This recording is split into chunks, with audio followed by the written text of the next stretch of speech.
Pasteur, j'ai une question sensible. Dans mon ancienne communauté, on utilisait des statuettes de Marie. On disait que c'est pas de l'adoration, mais seulement une aide pour se rapprocher de Dieu. Est-ce que cela a un lien avec le salut? Ma sœur, merci pour ton courage d'aborder ce sujet. Avant tout, Marie est bénie entre toutes les femmes. Mais la Bible n'a jamais enseigné qu'elle joue un rôle dans le salut d'un être humain.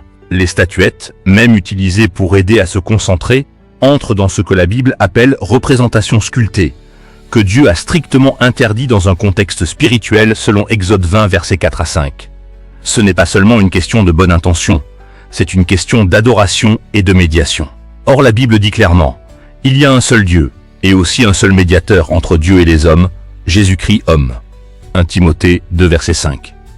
Si je donne un rôle spirituel salvateur à une créature, même exceptionnelle comme Marie, j'altère la vérité du salut. Mais pasteur, et les apparitions de Marie dont tout le monde parle?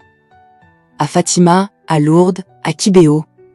Est-ce que Dieu peut envoyer Marie pour guider l'Église? La Bible nous avertit qu'à la fin des temps il y aura des signes, des prodiges trompeurs, selon 2 Thessaloniciens 2 verset 9, et même un ange venant du ciel qui annoncerait un autre évangile, selon Galates 1 verset 8. Aucune apparition, aucun signe, aucun phénomène ne peut ajouter quelque chose au message du salut déjà révélé. Même si une apparition dit des choses belles, si elle ajoute un rôle salvateur à Marie, place un intermédiaire entre Dieu et l'homme, promet un salut basé sur des œuvres, ou demande d'obéir à des messages non bibliques, alors elle contredit l'évangile. Et le chapelet, le rosaire?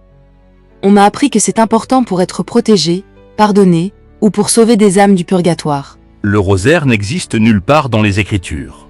Jésus a même interdit la répétition mécanique dans la prière. Ne multipliez pas de vaines répétitions, selon Matthieu 6 verset 7. Quant au purgatoire, la Bible ne l'enseigne pas. Le salut est accompli une fois pour toutes par Jésus, par une seule offrande. Il a amené à la perfection pour toujours ceux qui sont sanctifiés, selon Hébreux 10 verset 14. Rien ne peut compléter le sacrifice de Christ. Donc croire que prier Marie réduit nos péchés, réciter le chapelet ouvre le ciel, Marie libère les âmes du purgatoire, ou que le rosaire protège du mal, c'est remplacer la croix par une dévotion humaine, et cela touche directement au salut. Mais pasteur, beaucoup disent que Marie intercède pour nous, comme une mère parle à son fils. Est-ce vraiment mauvais? Marie a été une femme merveilleuse, mais elle n'est jamais présentée comme intercesseur universel. La Bible dit, « Nous avons un avocat auprès du Père, Jésus-Christ le juste. Il peut sauver parfaitement ceux qui s'approchent de Dieu par lui, étant toujours vivant pour intercéder pour eux, selon Hébreux 7 verset 25. Le salut ne repose ni sur Marie, ni sur ses mérites, ni sur son rôle maternel, ni sur des prières adressées à elle, ni sur des objets représentant sa personne. Tout ce que le croyant reçoit, il le reçoit par Jésus seul. Donc, pasteur, utiliser des statuettes, des images, invoquer Marie, compter sur elle, ou répéter le chapelet. Cela peut détourner mon cœur du vrai salut? Oui, ma sœur. Ce n'est pas une question de respect ou d'amour pour Marie. C'est une question d'évangile. Le salut est exclusivement par la grâce seule, par la foi seule, en Jésus-Christ seul. Toute pratique qui ajoute quelqu'un ou quelque chose comme comédiateur altère l'évangile, remplace la croix et peut conduire à une illusion de salut. Pasteur, je comprends. Alors, comment honorer Marie de la bonne manière? Nous honorons Marie, comme la Bible le fait, en reconnaissant sa foi, son humilité, son obéissance, son exemple de servante du Seigneur.